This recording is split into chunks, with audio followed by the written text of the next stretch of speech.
Okay, we're not going to go too deep into imperialism in terms of details and the effects on the country as much.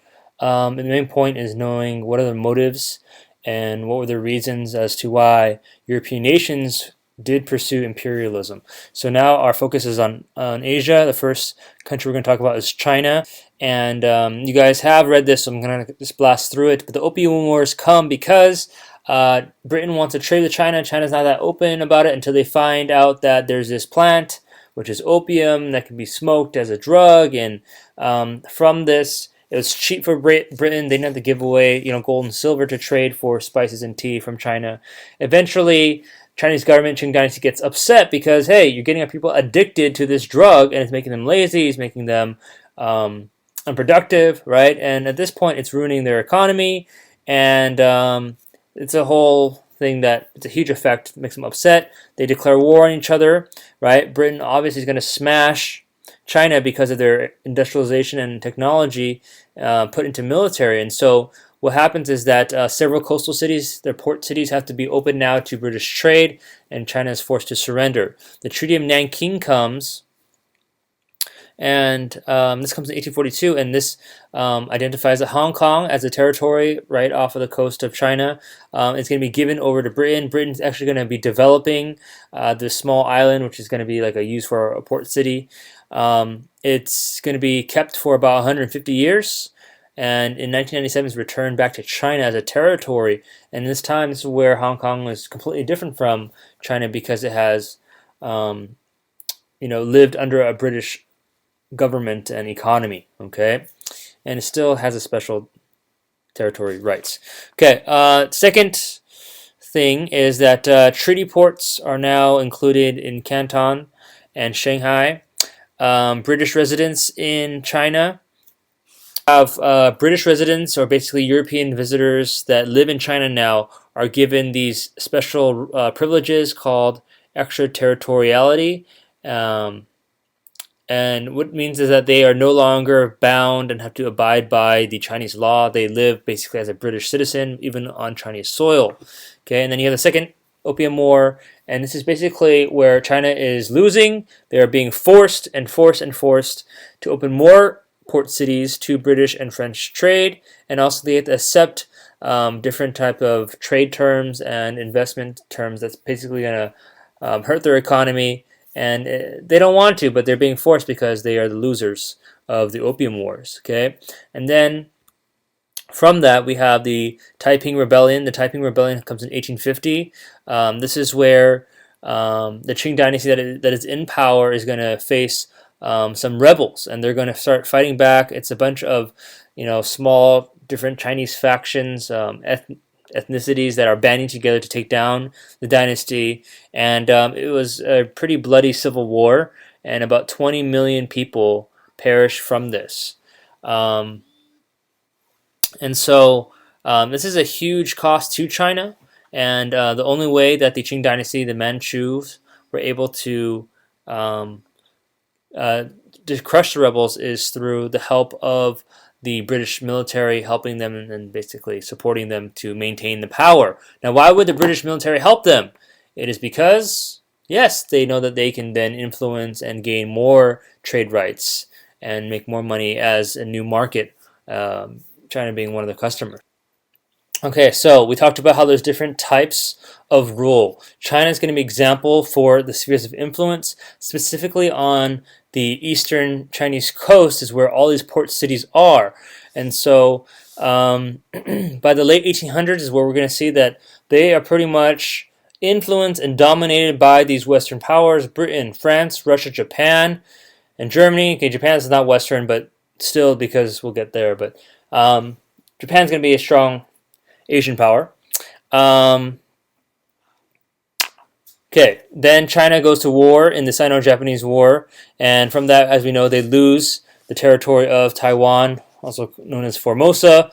And what is this really showing? This is showing that China is a lot weaker, and it's going to continue to be at the mercy of these imperialist powers, and they're just pounding and pounding, and just over time, they're just taking a lot more consequences that is not in their favor. Okay, Britain is going to have a trade monopoly along the Yangtze River, and then you have France. They are going to take on Canton Bay, and they're going to have that bottom yellow portion on the map, as you can see.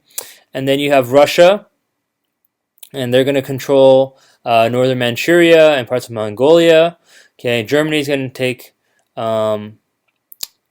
that northern part of China, north of Shanghai, south of Beijing, called Qingdao. And so the U.S. also will take part in this, where they will force China to have an agreement and calling it the open door policy. And so now the imperialist powers cannot interfere with one another, and they are just all around China and making its presence. If you've ever been to Shanghai, you can see the architecture, and it's very Western. Okay, and it's because of all of the influence of the different countries coming in to build those buildings. Okay, all right. Another important Asian country is India. Okay, if you were asked the FRQ question on imperialism, British, India. Okay, you talk about Africa, Egypt. You have a lot of examples. Okay, so India was known as the crown jewel of the British Empire. Queen Victoria, right, said it herself. And so they were once ruled by the Mughal Empire, where the Muslims are in power, and over time the Muslims will lose.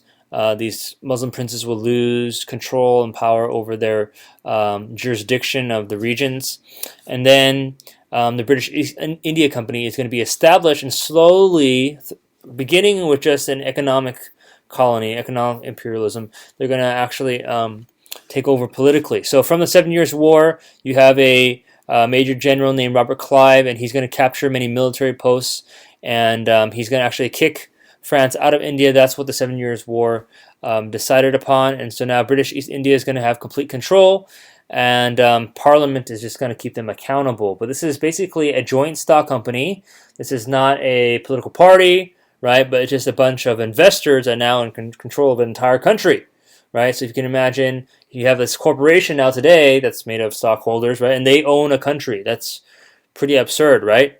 Well, by 1848, we're going to see that British East India Company is going to take over the last local state in India, and from that point on, yep, they have control, and they begin to introduce its kind of policies. Okay, so what does this look like? Well, if you can imagine that, as I always talked about, right, it's really interesting in imperialism because you have a native people that don't speak the European language, and you have the European people that are coming in with their technology, right, with their wealth, and saying that we're here to help you and listen to us because we're here to, develop your country and invest in it. The problem is that there's a lot of cultural differences that's going to be very shocking between both parties. For example, okay, you have the caste system that's in India. It's been there for thousands of years, and so the interaction between Europeans and the Indian culture is kind of like shocking, and the native people are like, what's so shocking about this? Okay, so for example, there's a Indian ritual that if a man dies, right, the woman would perform this ritual called sati, and she would just throw herself upon the burning and cremated body of her husband, and she would die with him too. So of course the Europeans looking at this like, what the heck is going on, right? But it's part of their culture, and so this is something that they're unsure if they need to control and respect or tell them that's wrong. Okay, so then we have the sepoys. Okay, sepoys are these Indian soldiers hired by the British East India Company because they need to have protection, and not just protection, but also know how to enforce the policies in India. So it's called a mutiny because people were killed, right? So there was a rebellion of Hindu and Muslim soldiers. Why are they rebelling? Why are they upset? Well, for one, they were very resentful in the way they were being treated, that the British people, these white people, are controlling them, being forceful, taking them for granted, abusing them. But then also you have the whole issue with their religion and the ammunition. Okay, so the British Army had these new guns and they had these new ammo cartridges, and so they were kind of coated in animal fat. So they weren't sure if it was cow fat or pig fat, but either way, the cow is holy to the Hindu religion. The pig is unclean to the Islamic religion, and so they felt that they are being pushed to do something that is against their identity. So because of this, they begin to rebel, and of course, from that, the British Parliament begins to send more force in saying, you know what, we need to lock down India as a colony. We can't just rule it in a very relaxed way. And so after 1858, we're going to see that what is going to be in charge of India is basically a tiny, all-white civil service, and they are going to be mandating all these different reforms. Okay, so the reforms in India that are going to come. Okay, the first one is going to be education. They are going to be offered a progressive secondary education. They're able to get past, the primary school and stuff, and it seems like it's a pretty good thing, right? Like, hey, they're being offered education, so that's great. But who is actually obtaining the education is the upper classes of the caste system. Okay, the upper caste, I believe they're called the Brahmins, and so they're going to learn English because England is in charge of them. And so through this, you can kind of see it's played in. The effect has been kind of good, but also bad, right? They've been taken advantage of, exploited, but at the same time, they have the skill now. They can speak English, which is a very widely used language, and even today, India is this kind of booming tech place with a lot of engineers, and much of the call centers, if you were to call in for customer service, are being outsourced to India because they can speak English. And so they have opportunity, but at the same time, it's a trade-off in what imperialism does. One thing that to notice is that because we as Americans and Westerners are very ethnocentric, okay? We really don't accept other outside cultures. We think about ourselves as being the best still and stronger. It's actually putting us at a disadvantage because we're not very open to learn other languages. I mean, you spend, 3, maybe 4 years in high school learning a language, but after that, are you really going to use it, or are we just still dependent upon just using English as our main language, right? So it's important to know that we're not really helping ourselves, right? It's the world, right? China, they can speak Chinese, they speak English, right? They're learning other languages like German and French too. Okay. All right. Economic development is going to be another reform in India. You're going to have irrigation, right? Waterways, railroads. 25,000 miles are going to be built by 1900. And really, it's like we said before in Africa, they're really just using to export, not so much provide Indians more transportation. The cotton industry is going to become the 4th largest in the world. Before, India used to be a huge exporter of cotton-made goods, but now Britain is just going to be using India for just exporting raw cotton, and then it's through the factories in Britain they're actually going to be producing the goods and selling it back to India for more money for their own cotton. But just, it's made, but that's how they make money, right? New markets. Okay. Tea trade and also jute, which is a plant. All right. Okay, another reform is actually going to establish a United States. Before, India used to be kind of like defragmented, and it was where a bunch of different princes would rule in different regions. But now, under the British Empire, it's now unified with still some local regions or local provinces. Great Britain will also help establish an Indian National Congress. This is going to be formed in 1885. This is showing that India is going to be following in the ways of the British Parliament is doing so. Now, they're getting education, but through setting up something like the Indian National Congress, actually, you give seats to, Indian leaders, and as they learn English, they're also learning about all these different ideologies, and nationalism is growing, and over time, they're going to begin to demand for equality, for rights, demand for self-government, self-determination, for home rule, for them to be having their own nation state is what they're asking for. Okay, and that's going to come later after World War II with Gandhi. You guys learn about the world history. Main point is, as Europeans introduce these things, they get an idea. Okay, they get an idea and they begin to demand for it over time. But it takes almost 100 years for that to really happen. Okay, so As far as what else is going on in Asia, you have Great Britain that's taking over Burma, now called Myanmar, the Malay Peninsula, now called Malaysia, and also North Borneo, which is part of Indonesia. France is taking Indochina. Okay, and this is going to be Vietnam, Cambodia, Laos, that whole peninsula, and